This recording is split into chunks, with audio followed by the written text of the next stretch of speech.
vi, nunca te vi. Eu já dou a parte que demora disso. Esses manos só me latem, não melhora a pista. Eu não sei falar pra você, é a melhor atriz. Mas eu sei falar pra você, joga no bigode. Chama que não pode, chama fala que não pode. 5,25 lá pros bora. Mas dinheiro sujo pra contar, olha que você sabe no meu lore, olha que você sabe no faz. Esse me pergunta se você me viu. Eu, para que você volante com milhões de mil. Eu não sei que eu fiz dinheiro, eu tô pensando pra aquecer. Eu tô olhando que você eu não sou seu amigo, eu não quero comigo, me nega sua ajuda, me pedindo ajuda, se vira sozinho, olha pra cima pra falar de mim, chupando seus peitos, tem dinheiro, jogar nesse rio. Vamos lá, gente, voltando aí, ó. Vamos que vamos. Então nós estávamos fazendo, não se esqueçam de colocarem os nomes aí, hein? Principalmente no último tempo, beleza? Meio-dia 10 e meio-dia 50. Então, nós estávamos fazendo juntos aqui a análise do poema, né? Esse poema nacionalista de Gonçalves Dias, tranquilo? Canção do Exílio. Ele está exilado em Portugal, por isso o nome Canção do Exílio, por isso o título não é à toa. Vamos lá, mais gente entrando aí, só tem 27, tinham 39 alunos, cadê o pessoal?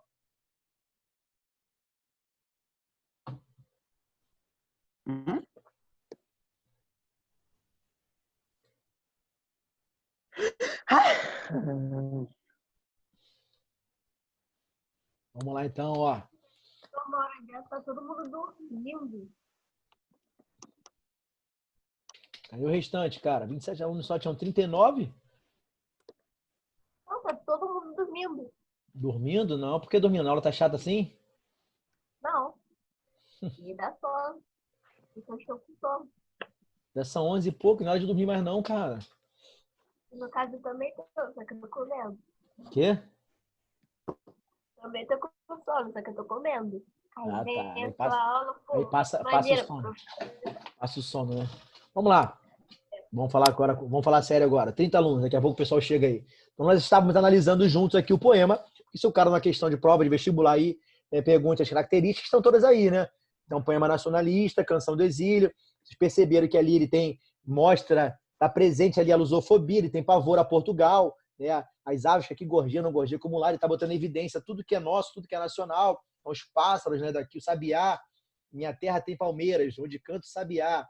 As aves que gorjeiam lá, né, no Brasil é muito melhor, né, do que aqui, são muito melhores, desculpa, que aqui em Portugal. Então, esse trecho aqui, logo abaixo, vimos que é um trecho que foi incorporado no nosso hino nacional, né, por ser nacionalista, por ser tão nacionalista assim, né, incorporaram no hino nacional. Tranquilo, nosso céu tem mais estrelas, nossas vasas têm mais flores, nossos bosques têm mais vida, nossa vida muito mais amores, né, do que em Portugal. Em cismar sozinho à noite, mais prazer e encontro lá. Lá é Portugal, não é isso? Perdão. Lá é Brasil, ele está aqui, né? Em cismar sozinho à noite, mais prazer e encontro lá. Você vê que é muito mais fácil nós interpretarmos e lermos um poema romântico, não é isso? Porque não tem aquela coisa rebuscada, né? Os versos são mais livres, né? Então, assim, não tem aquela forma padrão. Então, é muito mais tranquilo de nós entendermos, de nós lermos e entendermos. Então, em cismar sozinho à noite, lá ele, né? Mais prazer e encontro lá. Lá é Brasil. Minha terra tem palmeiras, onde canto sabiá. Minha terra tem primores, que tais eu não encontro eu cá. Eu não encontro aqui em Portugal, né? Os primeiros que eu encontro no Brasil, não consegui encontrá-los em Portugal, certo? Aqui ele coloca realmente em evidência o país, né? Valorizando cada vez mais, tá? Em cismar sozinho à noite, mais prazer e encontro lá, Brasil. Minha terra tem palmeiras, onde canto sabiá. Não permita, Deus, que eu morra sem que eu volte para lá, Brasil. Sem que desfrute os primores que tais, né, que não encontro por cá. Sem que ainda viste as palmeiras onde canto sabiá. Então está evidenciando. Ficou claro para vocês aí direitinho? Ficou legal? Poema, né? O poema é um poema nacionalista, onde Gonçalves Dias coloca em evidência totalmente o nosso Brasil. Ele está em Portugal exilado, né? E de lá ele monta um poema valorizando cada vez mais elementos nacionais. Show, meus amores? Conseguiram pegar aí direitinho? Então tem a presença da lusofobia, da aversão a Portugal, né? Ele se coloca no texto, coloca suas emoções, o que ele sente, né? O sentimentalismo, né? Pelo que é dele, pelo que é nacional, ele é colocado também em evidência aqui, então tá de cara o nacionalismo, a emoção que ele sente, né? Pelas coisas do seu país, por estar no seu país, por estar longe do seu país. Então tudo é colocado em evidência, né, nesse poema da primeira geração do romantismo, beleza? O poema que representa, né, poema nacionalista, né, que representa a primeira geração. conhecida como nacionalista ou indianista. Show, meus amores. Tranquilo? Posso prosseguir? Foi? Falem comigo. Tranquilo? Entenderam bem aí a análise desse poema, né, romântico aí, nacionalista, que vai retratar para nós a primeira geração do romantismo? Conseguiram entender direitinho? Podem falar rapidinho aí. Tranquilo, professor. Tá tranquilo mesmo? Nada? Então, Tá. se quer uma questão de prova de vestibular aí fora, o cara pedir para você apontar as principais características românticas aí, né? Você vai conseguir fazer bem, não vai? Tranquilão? Sim. Professor, não entendi, não. Vamos lá de novo, amor. Isso aí é um poema, né, romântico da primeira geração do romantismo, né? Chamada por nós, né, de geração romântica, nacionalista ou indianista. Por quê? Porque tudo que é colocado em evidência, né, é o que é nacional, elementos nacionais que marcam o que é nosso país, ou é colocado o índio, por isso que é nacionalista ou indianista. Eu vou colocar o índio como nosso grande cavaleiro medieval. O índio é apontado em alguns poemas como nosso grande guerreiro, nosso grande herói. Entendeu, Negona? Então aqui, ó, principais características que aparecem nos poemas nacionalistas. Aversão à influência portuguesa, ele tem aversão a Portugal. Tudo que é aqui do Brasil é melhor do que em Portugal, certo? O indianismo, né, isso, a religiosidade, o misticismo aparecem presentes. Quais são os principais temas, Negona, abordados aí?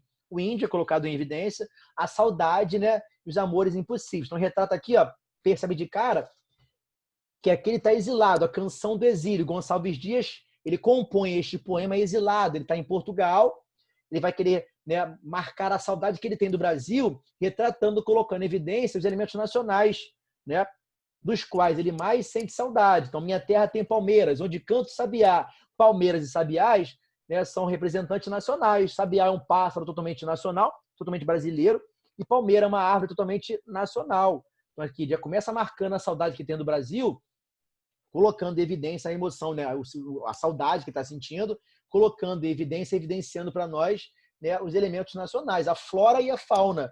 A flora e a fauna são o quê? São colocadas em evidência. Em evidência, nesse, como eu apontei aqui, ó, de cara, nessas primeiras duas fotos aqui, ó, a flora e a fauna são colocadas em evidência, os animais, né, os animais nacionais, né, a nossa flora, a nossa vegetação, e o índio. Então, aqui, a primeira geração do romantismo, né, conhecida como nacionalista ou indianista, ela traz para nós, ela coloca em evidência elementos totalmente nacionais, entendeu, nega? Ó, nosso céu tem mais estrelas, nossas várzeas, né, tem mais flores, nossos bosques têm mais vidas, nossa vida mais amores. Então, tá o quê? Tá realçando a saudade que tem do Brasil e comparando, né, as aves que aqui gorjeiam. As aves de Portugal nem chegam nem perto, né, das aves do Brasil. Porque ele quer colocar em evidência, né, o Brasil e não Portugal, uma vez que, né, o romantismo surge principalmente porque nós rompemos, né, politicamente com Portugal. Nós nos tornamos independentes políticos de Portugal. Foi? Então, em cismar sozinho à noite, mais prazer eu encontro lá. Lá é Brasil, ó. De novo, minha terra tem palmeiras, onde canto sabiá. Palmeira e sabiá são representantes, né, da flora e a fauna brasileiras. Foi, meu amor? Tranquilo? Foi mesmo? Foi, obrigado, professor. Nada, nega. Então, sempre que tiverem dúvidas, vocês têm que perguntar. Fiquem à vontade. Agora, a segunda geração. Lembrando que o romantismo traz para nós 3 gerações, não é isso? Ó, primeira geração nacionalista ou indianista, que é essa aqui. É. Segunda geração, conhecida como mal do século, ultrarromantismo. O que é ultrarromântico? O cara ser ultrarromântico é ser exagerado demais quanto ao romantismo, né? E por que mal do século? Porque os poetas representantes da segunda geração do romantismo, né, eles eram totalmente pessimistas. Eles traziam com eles, né, o pessimismo aflorado, né, meio que depressivo. Se nós apontássemos hoje a comparação, seria meio, né, são poetas depressivos, que somente a morte podia tirá-los daquela angústia por não ter aquela mulher do sonho, a mulher que eles tanto amam, certo? Então, muitas dessas características são colocadas em evidência, né, pela segunda geração do romantismo. Quais são os principais autores, né, os principais poetas que representam a segunda geração do romantismo, meus amores? Álvares de Azevedo, que é o principal para nós, da poesia, Junqueira Freire, Casimiro de Abreu e Fagundes Varela. Mas o principal mesmo nosso aqui é o Álvares de Azevedo. Beleza? Tranquilo? Coloquei assim, ó, principais características. O individualismo, né, o autor só pensa nele, ele é totalmente egocêntrico, né? Para ele só importa as suas angústias, o seu sofrimento. Isso aqui, ó, meio porcamente comparando aí, mas assim, uma coisa bem legal. Eu tava vendo aquele filme ontem, Vendedor de Sonhos, né? e quando o cara quer se suicidar. E é realmente colocado em questão que ele é um cara individualista, o cara que vai se suicidar, um cara que é pessimista, que somente a morte vai tirá-lo daquele problema ali, ele é um cara individualista, ele é um cara egocêntrico. Por quê? Porque ele não se preocupa com o outro que vai sentir sua falta, ele não se preocupa com aquele que vai sentir sua falta, ele está se preocupando somente com ele, é somente a sua angústia que está valendo. Eu não estou colocando em pauta aqui a discussão, né, depressão, nada disso não, tá? Pelo amor de Deus. Só que se nós pararmos para pensar, o cara que de repente sofre uma crise financeira e se suicida e deixa a sua esposa com 3 filhos aqui, ele não pensou nos outros. Quem vai ajudar? Quem vai manter a sua esposa com os 3 filhos? Então, quando a gente fala de individualismo, eu vi muito presente isso naquele filme de ontem que eu vi, né, o Menino de Sonhos, né? Ele coloca realmente que é um cara individualista, é um próprio assassino que só pensa nele. Somente as suas angústias, a sua dor vai importar naquele momento. Ele só pensa nele. Ele é totalmente egocêntrico, beleza? E por serem pessimistas, né, são noturnismo, né, são noturnistas, né? Só retratam a noite, só retratam a sombra, a escuridão, né? Por serem pessimistas, tranquilo? Por isso que são conhecidos como mal do século. Foi o mal do século XIX, né? Foram o mal do século XIX os poetas da segunda geração. E por isso são também conhecidos como ultrarromânticos, né? Ultrarromantismo, são românticos à flor da pele, são românticos exagerados, tá? Show? Pessimismo, são presentes o pessimismo também na sua obra, e o byronismo, né? O byronismo que retrata realmente, né, o Conde Byron lá, retrata também em seus poemas, né, esse pessimismo que é trazido para cá por nós, pelos poetas da segunda geração do romantismo. Eu botei assim, ó, temas, né? Dúvida, tédio, tem orgia também ali, né? Infância, medo de amar, sofrimento, problema, angústia existencial, cara, tem aquela angústia existencial que aparece muito hoje para nós, fica muito evidente em algumas pessoas, certo? A solução é a morte. Então, para ele, a solução é o escapismo.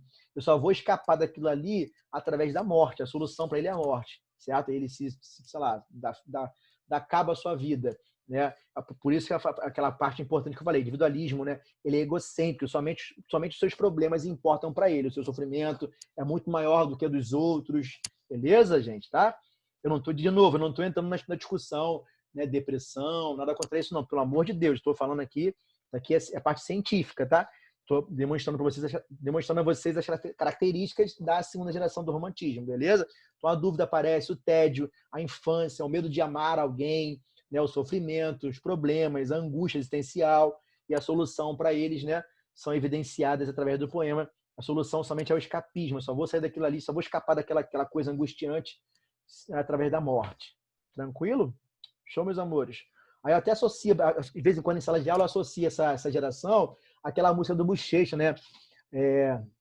Eu não existo longe de você, a solidão é meu pior castigo. Eu conto as horas para poder te ver, mas o relógio está de mal comigo. A solidão, né? Eu não existo longe de você. Quer dizer que se não tiver você, né, eu não existo, eu vou morrer. Então, assim, se nós analisarmos aquela música do Bochecha mais um pouquinho para cá, mais moderna, né? Antiga, mas um pouquinho mais moderna, eu consigo associar bem, né, essas características aí. Outra coisa importante é nós pararmos para ver aquele filme, né? Era uma vez brasileiro, que vai retratar, na verdade, Romeu e Julieta, não é isso? Vai retratar a obra do nosso grande autor inglês, certo? Então ali você consegue ver também as características da segunda geração do romantismo. O amor é impossível, ela é do asfalto, ela é rica, o cara é do morro, aquela coisa, né? Aquela coisa que vai angustiando, aqueles problemas todos ali, certo? Que são também apontados, são colocados em evidência na segunda geração do romantismo, conhecida como mal do século ou ultrarromântica. Pegaram isso aí? Alguma dúvida em relação a essa explicação minha? Falem comigo, não deixem de falar. Entenderam bem quais são as principais características da segunda geração do romantismo? O poeta, ele é individualista, ele só pensa nele, ele é egocêntrico, né? Ele é o centro de tudo. O pessimismo é colocado em evidência. Conseguiram ver, meus amores? Pegaram isso aí? Ele está sempre em dúvida do que vai fazer, da mulher Sim, que sim. ama, ele está entediado com aquilo ali, show, tem medo de amar, sofrimento, problemas, e essa angústia existencial é colocada em voga também. Show, gente? Tranquilo? Vamos lá, então. Então, o soneto de Álvares de Azevedo vai mostrar para a gente um pouquinho das características, né, dessa segunda geração do romantismo, tá? Então, pálida à luz da lâmpada sombria. Então, ele está misturando aqui, ó. Você vai ver a presença, muitas vezes, também, né, das antíteses, né, para retratar aquela dúvida, aquela coisa existencial. Sobre o leito de flores reclinada, como a lua por noite embalsamada, né, entre as nuvens do amor, ela dormia. Então, está retratando a mulher dos sonhos. Ó. Era a virgem do mar, na escuma fria, pela maré das águas embalada. Era um anjo entre as nuvens de alvorada, que em sonhos se banhava e se esquecia. Era mais bela, o seio palpitando, negros olhos, né? As pálpebras abrindo, formas nuas no leito resvalando. Então, certo? Não te rias de mim, meu anjo lindo. Por ti, às noites, eu velei chorando. Por ti, nos sonhos, morrerei sorrindo. Então, aqui, ó, só a morte que vai fazer esquecer aquela mulher dos sonhos, aquele anjo que ele não consegue alcançar, aquela mulher, aquele amor inatingível, certo? Então, aqui traz para nós um pouquinho, esse soneto traz um pouquinho para nós, né, as características da segunda geração. Tranquilo? Pálida à luz da lâmpada sombria. A mulher colocada tão em evidência, tão como um ser, né? Que ela é colocada um ser de luz, que ela é colocada, né, em comparação com sombra, sobre o leito de flores reclinada, né? Como a lua por noite embalsamada. Entre as nuvens do mar ela dormia. Era a virgem do mar, na escuma fria pela maré das águas embalada. Era um anjo entre as nuvens da alvorada, que em sonhos se banhava e se esquecia. Era mais bela, o seio palpitava, né? Negros olhos, as pálpebras abrindo, formas nuas no leito resvalando. Não te rias de mim, meu anjo lindo. Por ti, às noites, eu velei chorando. Por ti, nos sonhos, morrerei sorrindo. Então, assim, totalmente pessimista, né? Como ela não aceita ali, né? Não aceita o seu amor. Somente a morte vai fazê-lo, né, sair desse sofrimento. Fugir desse sofrimento. Tranquilo, amores? Conseguiram ver aí direitinho algumas características da segunda geração do romantismo aí? Conhecida como mal do século ou romântica. Pegaram mesmo? Por quê? Por que mal do século, né? Porque pessimismo está presente ali, somente o escapismo está ali, ó, somente a morte vai fazer parar de sofrer por aquela mulher, né? Então, mal do século ou ultra romântico. Show? Então, partiu. Então, terceira geração romântica, conhecida como condoeira, né? Condoeirismo, né? Social ou condoeira, certo? É aquela geração que vai voltar, já vai fazer uma literatura mais voltada já para o realismo, né? Para daí abrir espaço para o realismo naturalismo. Sempre a última geração da poesia, seja ela qual for, claro que eu vou falar daqui a pouco com vocês também, claro que eu vou falar daqui a pouco com vocês sobre a prosa, né?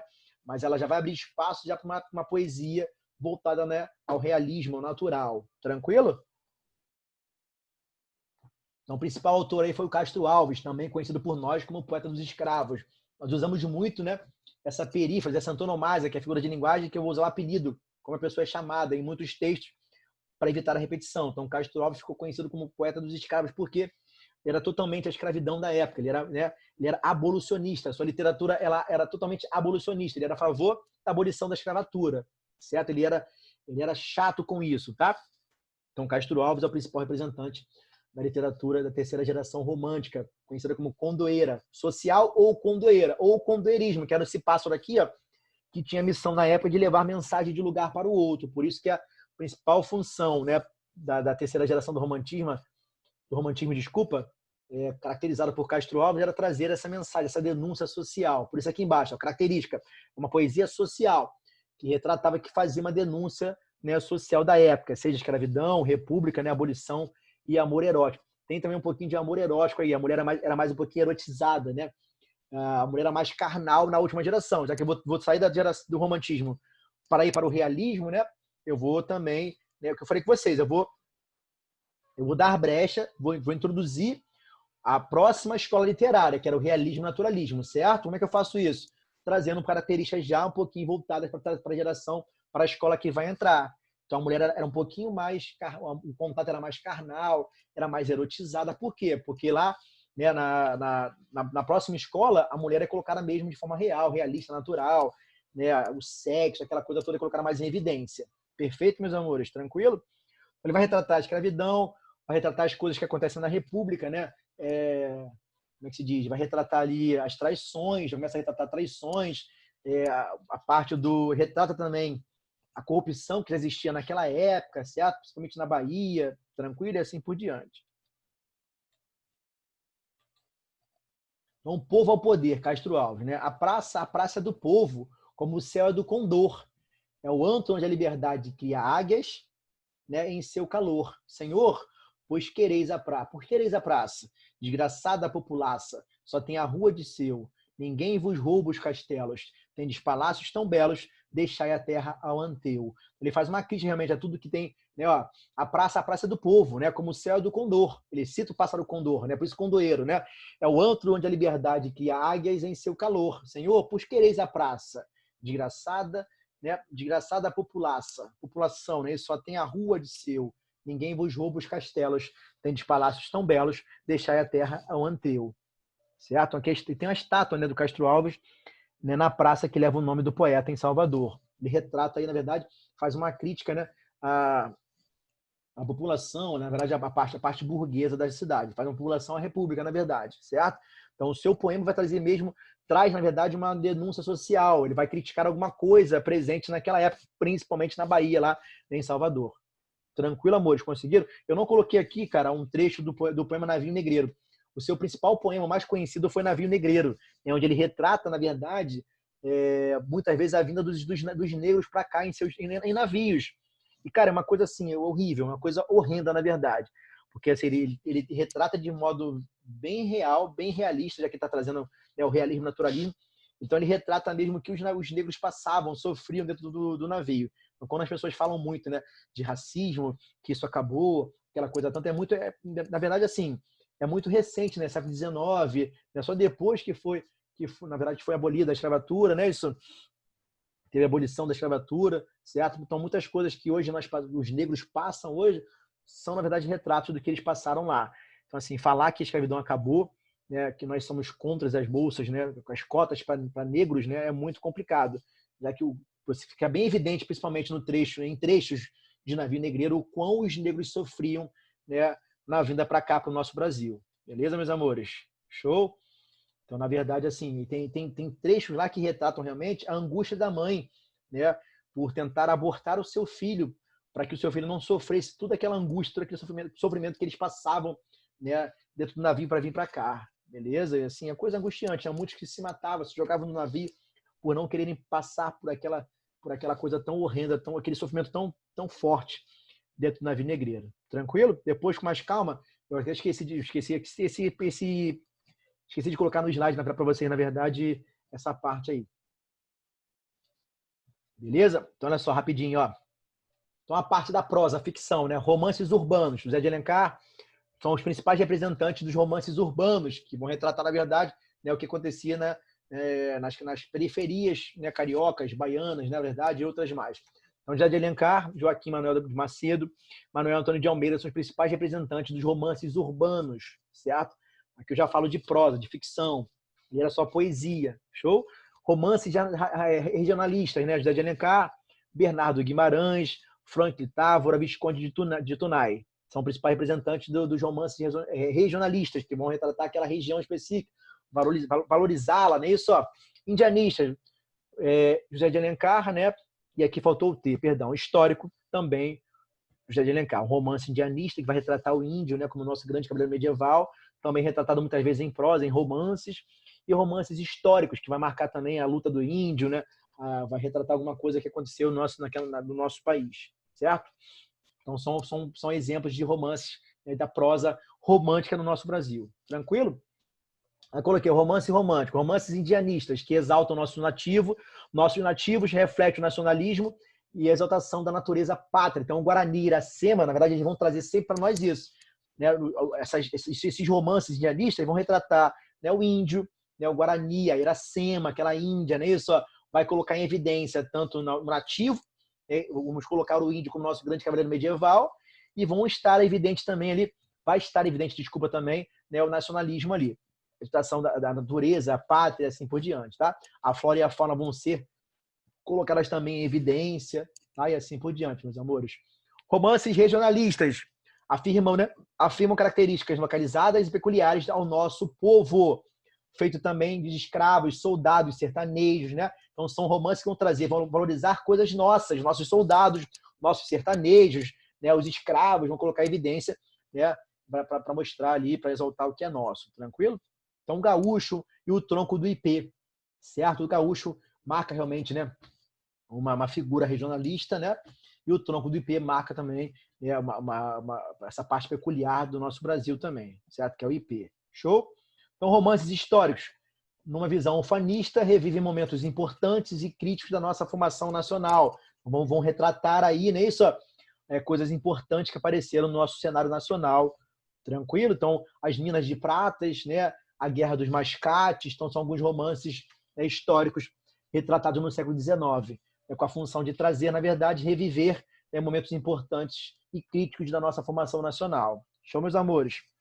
E romances urbanos, né, ligados à vida. É muito comum hoje que, por exemplo, quem vai fazer a UERJ, né, a UERJ, eu acho que já foi até cancelado o vestibular da UERJ este ano, mas quem vai fazer o UERJ aí, eles sempre pontuam, sempre tiram algumas prosas, alguns romances para vocês lerem, para ficarem preparados realmente para a redação, para a parte discursiva lá no final do ano e para a redação também. Hoje eles tiram um livro, né, e pedem que vocês leiam bastante para poderem saber. Dali eles vão tirar um tema da redação para que vocês dissertem bem sobre aquele livro, tá? Então, romances urbanos ligados à vida diária dos nobres ou do povo da cidade mesmo, retratando os costumes da sociedade, de então especialmente, né, principalmente da corte, vai retratar ali o que acontece na corte, as coisas ruins, as coisas boas que aparecem na corte lá. Então, 5 minutos, a Viuvinha, Lucila, Diva, né, a Pata da Gazela. Por que são mais romances, né, urbanos? Porque são os que mais vendem, né, galera? São os que mais têm acesso, todo mundo quer saber o que está acontecendo, né, na corte, né? Isso, as fofocas são retratadas ali. Então, os romances urbanos, principalmente, são os que mais vendem. A Pata da Gazela, Sonhos de Ouro, né, Senhora e Encarnação. Então, são os romances que mais vendem, justamente, que tem mais produções, porque são os romances que mais interessam, né, a população. Tranquilo? Esses romances, muitas vezes, também, né, transformados lá na frente por novelas, certo? Retratados por novelas. Vamos lá, gente, tá acabando já.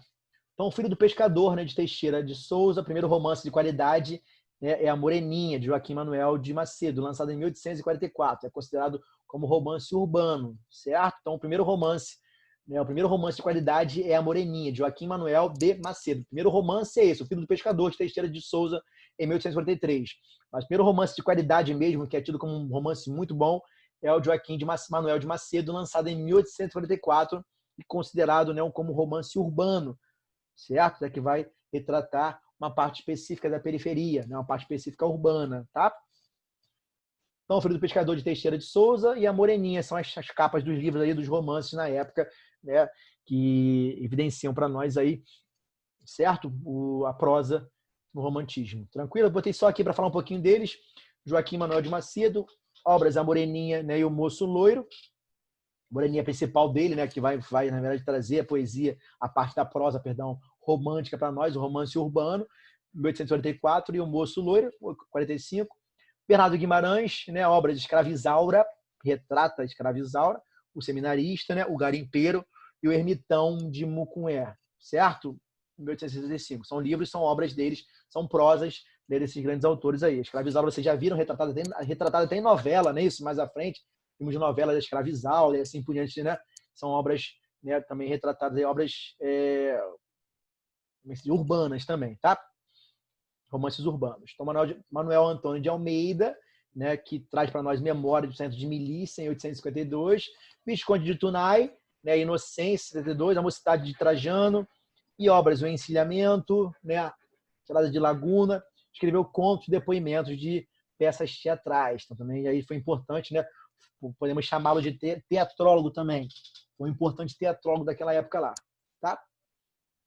Zé de Alencar, né, escreveu Guarani, Iracema e o Birajara, né, que são romances que vão retratar realmente romance nacionalista, né, o Guarani, Iracema, certo? Então, escreveu também romances urbanos, são 5 minutos foi dele, A Viuvinha foi Lucila, A Diva, A Pata da Gazela, Sonhos de Ouro, Senhora e Encarnação. Na verdade, José de Alencar foi o nosso principal representante do romantismo na prosa, certo? O que mais, né, produziu naquela época. Beleza, meus amores? Então, romance regionalista também, né? O gaúcho.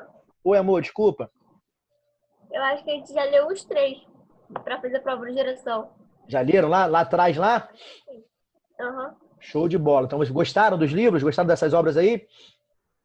Eu gostei. Show de bola. Quais são os livros agora que a gente tem que colocar em evidência? Tem que vir aqui para colocar em evidência com vocês também, para falar com vocês mais dos livros, né?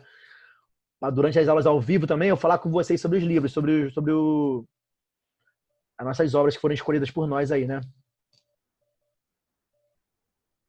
Então, o Tronco do IP, não é isso? O Tio, o Sertanejo. Então, ele foi o nosso maior, né, produtor de obras aí da época, tá? Romances históricos, As Minas de Pedra, certo? Alfarrábios, né? Guerra dos Mascates também produziu também. Ele produziu, né, romances de diversas indianistas, né? Romances urbanos, regionalistas, sertanistas e históricos. Então ele ampliou sua obra, ele não ficou somente em uma parte específica, né? Por isso ele é conhecido, ele é tido como o nosso grande, né, produtor da época aí da prosa romântica, tá?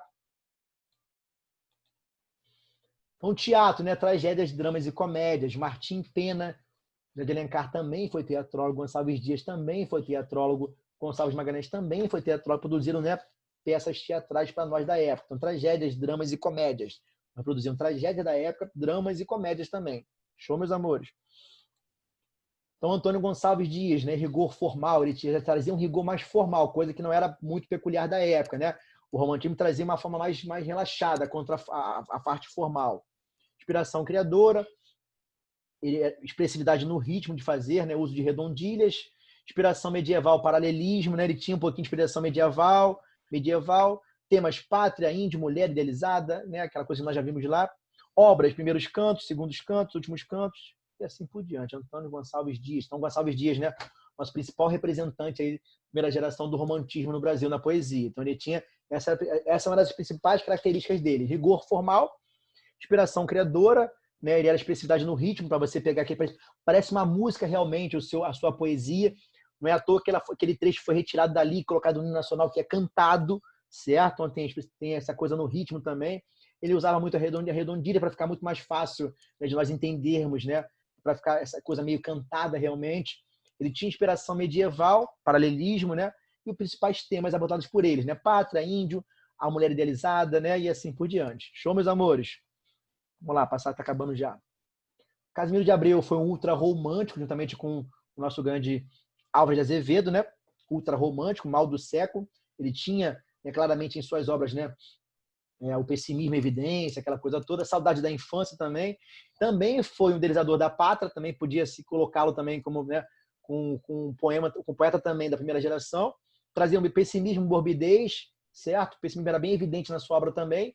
Principais obras: Primaveras, poema lírico, né? Temas: amor adolescente, tristeza da vida, saudade da infância e da pátria. Ele foi um cara que ele trabalhou nas duas fases, né? Primeira geração e segunda geração. Ele retratava o amor do adolescente, a tristeza da vida, né? Pessimismo, né? Segunda geração, mal do século, ultra romântico, saudade da infância também da pátria. Show, meus amores. Mas ele foi caracterizado por nós, colocado como ultra romântico, um autor presente na segunda geração do romantismo. Tranquilo? Álvares de Azevedo, né? Aquele que nós vimos que foi o principal representante, né, da segunda geração do romantismo, conhecido como mal do século ou ultra-romântico. Então, evasão, né? Isso, autopiedade, né? Tinha que autopiedade com ele, aquela coisa de você sentir pena de você mesmo, aquela coisa de evasão, escapismo, né? Somente a morte vai fazer que você saia daquele sofrimento. Culto do satanismo, então ele faz um culto também, a coisa ao satanismo, aquela coisa toda, certo? Autoironia, ele se autoironiza, né?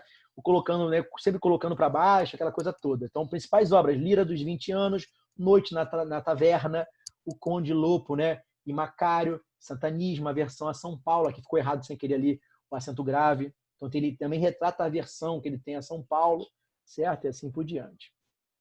Que é só característica dos poetas só. Junqueira Freire, poeta da dúvida, né? Vida monástica e vida mundana, aquela dúvida que ele tinha, né? Ele vivia a vida, aquela vida mundana. Vida monástica e vida mundana. Isso, monástica, desculpa, e mundana. Tinha essa dúvida sempre. E a dúvida está presente também na segunda geração. Então, Junqueira Freire foi representante da segunda geração do romantismo. Obrigado aí, Jenson. Fagundes Varela, né? Poeta da transição, obras noturnas, Vozes da América. Professor, Oi, amor. o que é vida monástica? Vida monástica é aquela vida mais retraída, né? Sem você tem medo de ser penalizado por Deus, uma vida mais retraída, uma vida mais preocupada com o que você vai sofrer, né? E a vida mundana não, a vida mais largada. Eu vou curtir o mundo, eu vou curtir a vida, né? O famoso carpe diem, que aparece depois, né? Aparece antes, na verdade, para nós no arcadismo. Carpe diem é curtir a vida, o momento, aquela vida mundana. Então, fica sempre nessa dúvida. Ou vai curtir a vida como, né? Porque passa muito rápido a vida, vou curtir aquela vida mundana, ou uma vida mais monástica, mais retraída, uma vida mais... Entendeu? Entendi, obrigada, professor. Por nada, negona. Então, é assim por dia. Vamos lá, acabando logo aqui. Eu acho que é o último É a última. Castro Alves, poeta dos escravos, poesia enganjada, né? Tema abolicionista, o tom exaltado é do condor, o pássaro condor, que trazia, né, passava a mensagem de um lugar para o outro.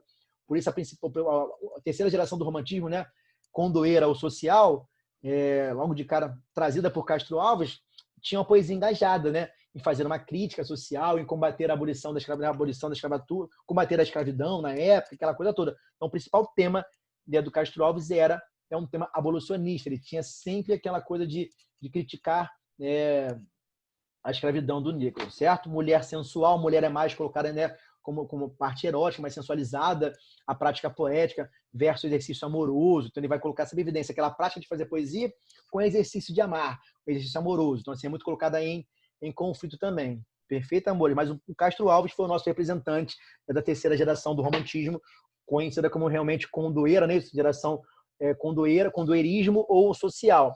É que ele tinha sempre a função de trazer uma crítica, né? Um tema criticando a sociedade. Mas voltando, já abrindo espaço também para o realismo, naturalismo, aquilo que é real, aquilo que é natural para todos nós. Tranquilo? Então, principais obras: Espumas Flutuantes, A Cachoeira de Paulo Afonso, né, Os Escravos, já que ele vai retratar o navio negreiro, Vozes da África, vai retratar as vozes, né, que retratavam o sofrimento dos negros dentro do navio negreiro, certo? Gonzaga, ou Revolução de Minas, ele vai retratar também a Revolução de Minas. Então, sempre, né, uma poesia mais engajada, para buscar alguma coisa, criticar, aquela coisa toda. Beleza, meus amores? Tranquilo? Conseguiram pegar direitinho aí? Show ou não? Ficou alguma dúvida pendente aí para vocês? Eu vou sair daqui e volto no último tempo com outra matéria já. Falar um pouquinho de redação com vocês. Ficou alguma coisa pendente? Ficou tranquilo? Falem comigo. Pode abrir o áudio se Tranquilo. querem. Nada de dúvida não? Nada pendente? Não. É claro que aqui a gente tem menos tempo, aí não dá para colocar, de repente, analisar obra por obra, ver realmente, falar um pouco mais do livro, né, das romances, né, das prosas, mas depois, quando nós voltarmos, ou até aqui mesmo aqui, eu posso falar com vocês daqueles livros que foram indicados para vocês este ano, tá bom? Até daqui a pouco então, meus amores, daqui a pouquinho. Vou sair aqui rapidinho, daqui a pouco eu volto com vocês. 12h10 eu volto, tá?